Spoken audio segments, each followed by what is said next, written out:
I presume you're here in order to learn of Magecraft.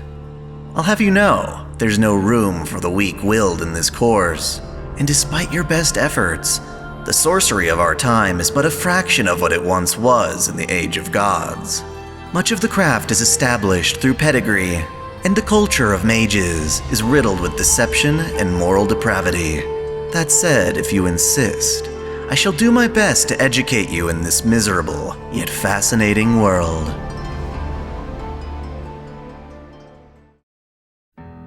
In our previous lesson, I covered psychic abilities, also called ESP. It is an ability that stems from a unique channel in the brain, which makes me want to discuss the relationship between Magecraft and the human body. Specifically, I wish to focus on healing Magecraft and the various ways that mages can restore their vitality. Depending on the method, mages are able to repair their damaged bodies, gain immortality, and even overcome death itself. Generally speaking, however, resurrection is not an option for modern mages. Without the power of true magic, the current domain of healing Magecraft extends to recovering flesh wounds and detoxifying one's body. Given Magecraft's obvious occupational hazards, there are a great many mages who train in healing spells. The success of this healing depends on the aptitude of both the healer and the injured victim, meaning that it can be difficult to heal mages who lack potential. For example, when Waver Velvet was struck by lightning from Hephaestion's noble phantasm, it took the combined effort of Cowless Forveg and Olga Marie Animisfere to keep him alive. The Einsburns are adept at healing spells, but they typically use them not to save and protect others, but rather to relieve the burden from when their homunculi are modified into vessels for the Holy Grail. Even with the aid of Magecraft, this process seems horrifically painful. Irisveil von Einsburn is capable of healing in a more conventional manner, making her a valuable partner for Saber during the Fourth Holy Grail War. When summoned as a heroic spirit in her dress of heaven, Irie's healing becomes even stronger. Her noble phantasm, Song of Grail, O White Grail, Sing Out, uses her very nature to restore herself and her allies. At its best, this noble phantasm can revive fallen servants, so long as their spiritual cores remain intact. The sublimation of one's legend can often result in unique healing spells. Florence Nightingale, for instance, spent her life treating the wounded with traditional, albeit old-fashioned medicine and surgical procedures. As a servant, her healing takes on a more majestic form with the skill Nurse of Steel. This extends to her noble phantasm, Nightingale Pledge. I will abstain from whatever is deleterious and mischievous, an ability which both attacks her enemies, while also curing her allies of their poisons and other ailments. In life, the Oni known as Kijo Koyo, from the Momiji Gari, was given an incantation from Izuna Gongen called the Thread of Life.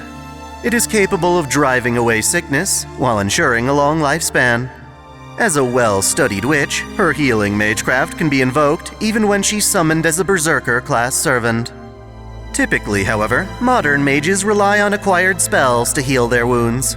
Kenneth L. Malloy Archibald and Gord Music Yiga Millennia both use conventional healing Magecraft on their servants during their respective Grail Wars. Even less talented mages, such as Ritsuka Fujimaru, can invoke healing spells with the help of a well-made mystic code. Its effect can be enhanced with the added mana from a mage's command spells. Healing can also be accomplished through invoking runes. Bazette Fraga McRemitz uses runes to recover from mortal wounds. They can activate in the event that her heart stops, functioning as a resurrection spell on par with the noble phantasm's strength.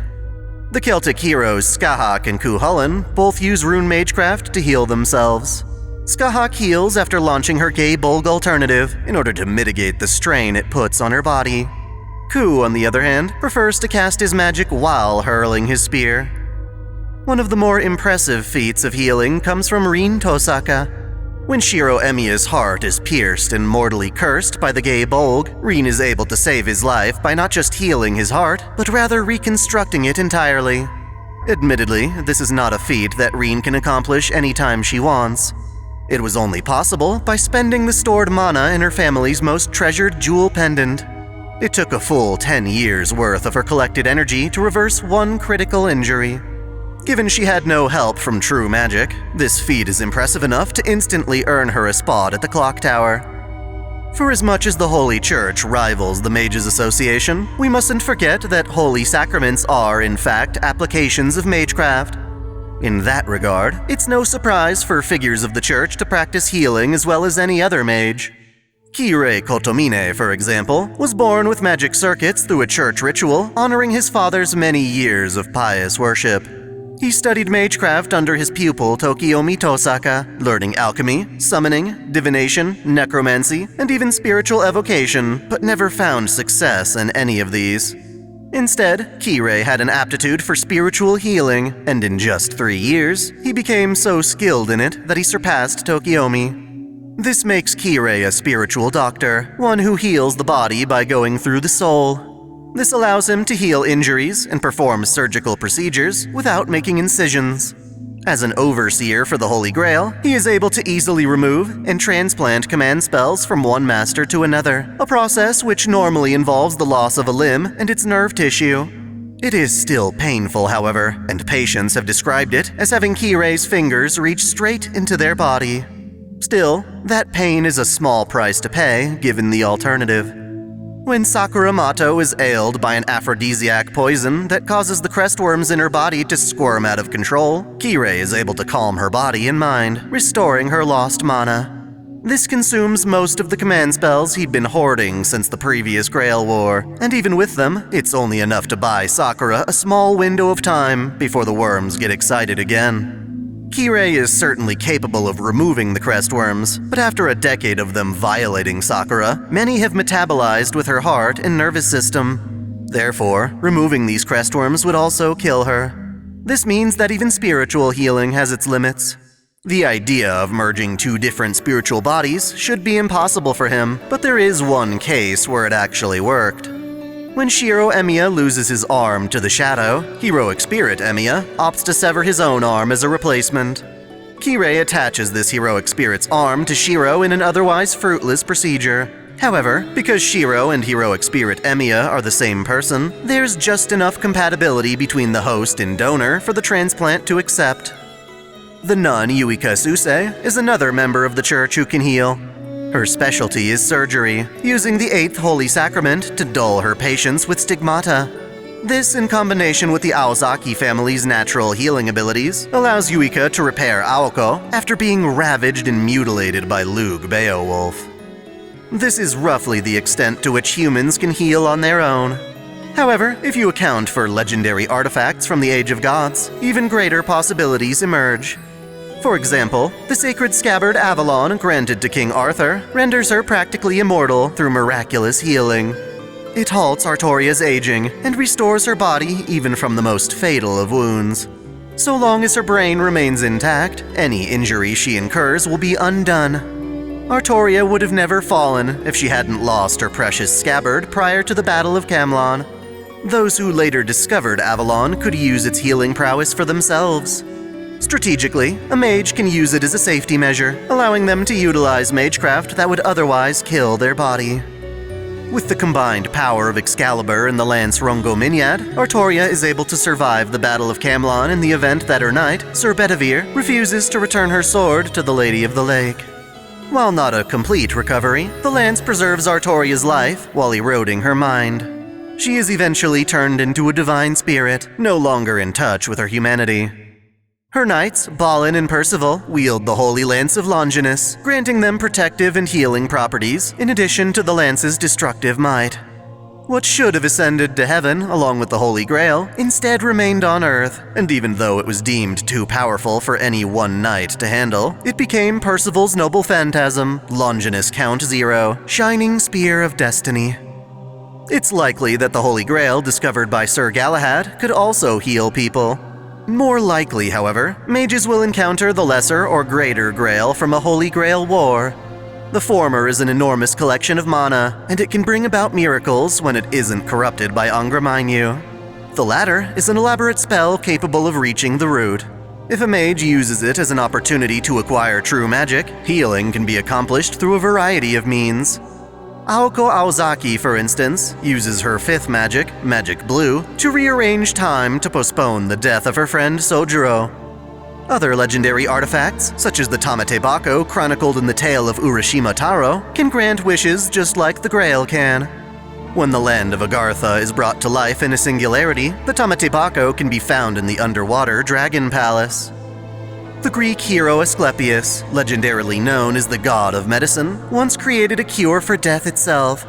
His potion, made from the blood of Gorgon, was truly capable of resurrecting the dead. He used it to revive Glaucus, the son of King Minos, as well as Hippolytus, the son of Theseus. Such a potion disrupted the balance between the Olympian gods. If mortals could avoid death, then the underworld of Hades would lose its purpose. To maintain order, Zeus struck Asclepius down with godly thunder. It is unlikely that this healing potion still exists, but when Asclepius appears as a servant, his noble phantasm, resurrection-fraught Hades, becomes available. David, father of King Solomon in Israel, owned a harp of healing that allowed him to purify and exorcise evil spirits. It may not be able to heal physical wounds, but it is capable of preserving and restoring the minds of those who hear his music. Healing of the mind is still healing after all. Needless to say, trying to acquire any of these artifacts is akin to fighting an uphill battle. Instead of relying on miracles, mages have more corrupt means of healing themselves. By coveting the power of true ancestors, mages can become dead apostles, acquiring a conditional form of immortality. These vampiric creatures cease aging, and their bodies regenerate so long as they continue to drink blood. Among them, the dead apostle known as Michael Roa Valdemjong has mastered the process of reincarnation, allowing him to be reborn whenever his body is slain. In one of these reincarnations, Roa is born as a French girl named Ciel. While she has her own identity, living to her teenage years before awakening as a vampire, her soul is linked with Roa's such that, until Roa is killed once and for all, her body cannot die. No matter how devastating her injuries, the world will see her death as a contradiction and rewind her internal time to reverse any damage. This is a curse, as Ciel wishes to die, but can't until she first destroys Roa. The true ancestors themselves have an internal storage of energy that allows them to regenerate when wounded. This healing is put to the test when Shiki Tono uses his mystic eyes of death perception to slice Arcuade Brunstud into 17 pieces. Recovering from this costs Arcuade about 80% of her power, and until she can recover this expended energy, she is particularly vulnerable to further attacks. In the event that Arcuade's body is completely destroyed, she possesses a failsafe given to her as an avatar of the planet. All the compressed mana in her body will release, taking the form of a luminary or luminous body. So long as her soul remains, Gaia will grant her this form to effectively reset the world. The true ancestors can also heal others. During his fight with the dead apostle known as Nero Chaos, Shiki Tono's body is severely wounded. In an unorthodox fashion, Arcuade repairs Shiki by fusing him with some of Nero's leftover familiars. Our final example, and perhaps the one I find most interesting, is the unconventional way that the mystic eyes of death perception can be used to cure illnesses. As I've mentioned in previous lessons, these mystic eyes can see the end of things, which includes inanimate objects. Slicing the death lines of a bed, for example, will cause it to break apart. This also applies to concepts. Thinking herself to have been stabbed in the abdomen with a knife, the demon hunter Fujino Asagami went on a rampage with her telekinetic powers. In truth, the pain she felt in her abdomen was caused by a terminal case of appendicitis, which she was feeling for the very first time, along with the awakening of her powers. Shiki Ryogi, when confronting Fujino, decided not to kill the girl, but rather kill her appendicitis. Instead of dying, Fujino was able to recover after several months. I can't help but wonder if Shiki realizes the full implications of this power. So long as an illness can be properly visualized, Shiki can kill it. It's possible that even the crestworms, the ones fused to Sakura's nerves, could be safely removed with the eyes of death perception. If it weren't for the concealment of mystery, Shiki could become the world's most renowned surgeon. In summation, healing is a relatively common branch of Magecraft. Healing spells function by restoring damaged flesh to its original form. Their potential is determined by the severity of damage and potential of their caster. Generally, mages in the modern era lack the means to revive someone who has already died, though they can save someone on the brink of death. This can be done with standard healing spells, runes, or spiritual healing like the kind used by Kirei Kotomine. With the aid of ancient artifacts, miracles in healing can be achieved. Also, by discarding their humanity, mages can unlock new abilities as dead apostles. While it is far more efficient to protect oneself from damage in the first place, a proper knowledge of healing is critical to a mage's survival. By its very nature, mystery is often difficult to quantify. That said, there are mages who yearn to put ranks and parameters to different abilities. The process of categorizing supernatural phenomena can be very helpful. Thus, for our next lesson, I aim to discuss alignments and parameters.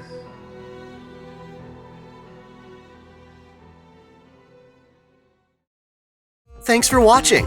If you enjoy this channel, help us grow by liking, commenting, sharing the video, subscribing to Otaku Daikun, and most of all, smashing that notification bell so you don't miss out on all of our anime discussion, lore, or Let's Play content. You can support us directly through Patreon, Subscribestar, or our YouTube membership, all of which come with benefits like exclusive vids and early access. As always, celebrate your fandom!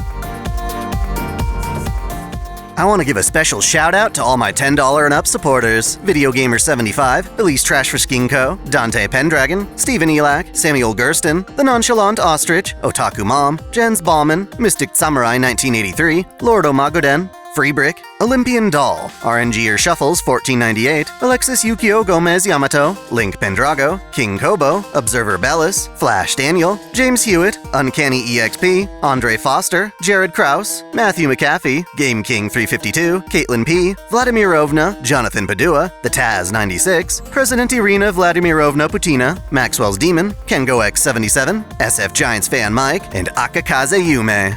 Thank you all so much.